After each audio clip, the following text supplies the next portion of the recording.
Hey everybody, welcome back to my channel. Thanks for joining. I wanted to just get on here and do a very quick little video chat on imposter syndrome. I was thinking about this last week because I actually went to a pro rodeo, the first one of our season. I took my one horse, the one that's not hurt, obviously, the one that's healthy. And as I've said on here before, I wasn't planning on having her be my pro rodeo horse this year. I was really planning on it being my other horse.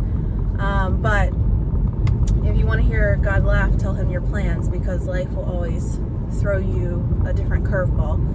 So changed the course of everything, and now just rolling on with chasing goals with my one horse, my older horse, the one I've had for longer, and using her to go up and down the road and really try to still achieve these things we wanted to achieve this year. So I took her to the pro rodeo. Now this horse I have had longer. She's older. I got her when I first started getting back into riding again. You know, this poor horse, bless her heart, she has really had to deal with me figuring it all out again. She has taught me to ride again. She has taught me so many lessons. I can't, you know, that would be hours of talking points. She's really had to deal with me being a novice, and really has had to deal with me having to learn a lot more than she has had to learn. So our road has been kind of rocky because of that. We were a lot slower than I wanted to be for many years. Lots of moments of frustration, lots of moments of disappointment, lots of moments of feeling like nothing was ever going to click for us. And a lot of it was just that I hadn't figured it out yet. I didn't know what I was doing. I'm trying to teach her when I don't even know myself. So my point in saying all that is she's doing so much better now because I have actually finally figured out some stuff. And I have figured out how to get out of her way. I've figured out how to let her start to shine closer to her true potential, although we're not all the way there yet, but we're making some headway. And we're really starting to do a lot better as a team. But it's still like tough for me to let go of all those moments of disappointment. Like when I take her to a race, I'm still like so nervous that I'm gonna feel that again. Like before we go in to make our run, I just, you know, it's almost like I'm assuming we're gonna do bad, even though, you know, all the mental stuff we talk about on here, I try to work on that stuff. I try not to let those doubts creep in.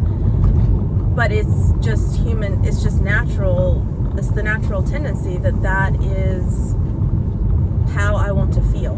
Like we're gonna go there, we're gonna put all this effort and energy into it, and then we're just gonna feel frustrated and disappointed again. And it's hard for me, even when we make a good run, it's like I wanna chalk it up to that it's a fluke or something. Like if we make a great run, and she places like first in the 3D, I find myself like trying, almost like talking myself out of it. Like I'll be like, well, yeah, we placed first in the 3D, but there was less competitors here today, or we just got lucky today, or, you know, something. Like I'll make something up to almost discredit the accomplishment. And I think some of that is because we struggled for so long, and that kind of haunts me a little bit, and I'm so scared that we're going to go back to that place. And then I think the other part of it is this thing called imposter syndrome. tend to talk ourselves out of feeling like we belong somewhere. So I was thinking about this when I was at the pro rodeo last weekend, because we placed 12th, and that's amazing.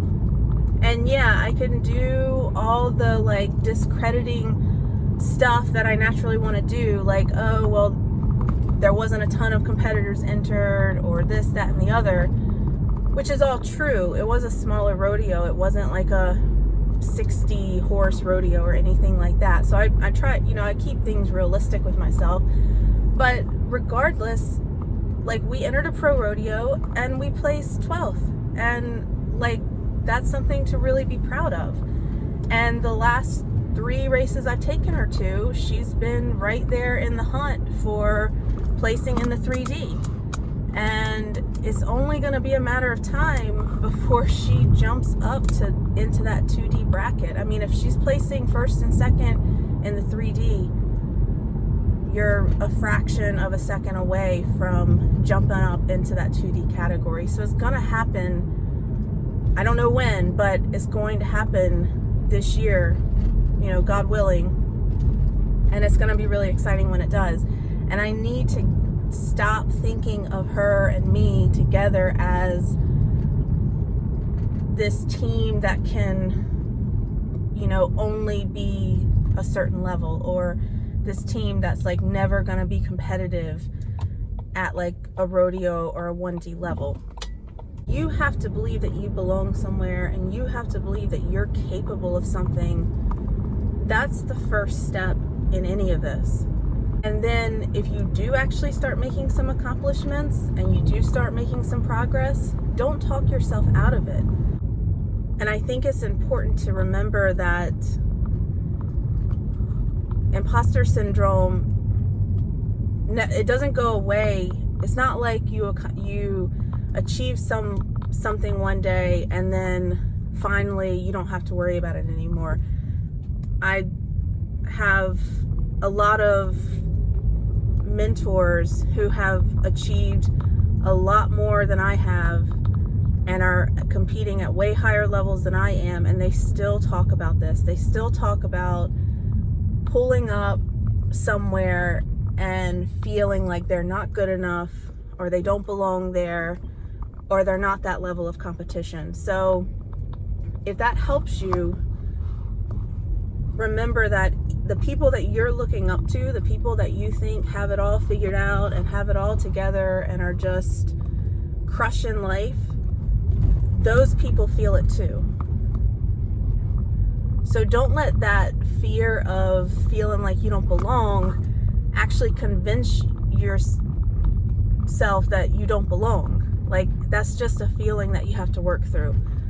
Everyone feels it, and it doesn't actually correlate with reality. All right, I'm at the barn, so I'm going to jump off of here so I can get some stuff done. But think about that as you go through life with whatever you're doing, job interviews, working on competing towards something, working on going to the gym to lose weight, whatever it is. Don't be tricked by imposter syndrome. Don't feel threatened when you walk into somewhere or into some environment. Don't feel like you don't belong there. You need to tell yourself that you belong and that you're capable. And then you need to believe that. And then you need to go out there and execute whatever it is that you're doing with that mindset. And when you start to unlock that potential, that's when really great things can start to happen. All right, we will talk soon. Bye.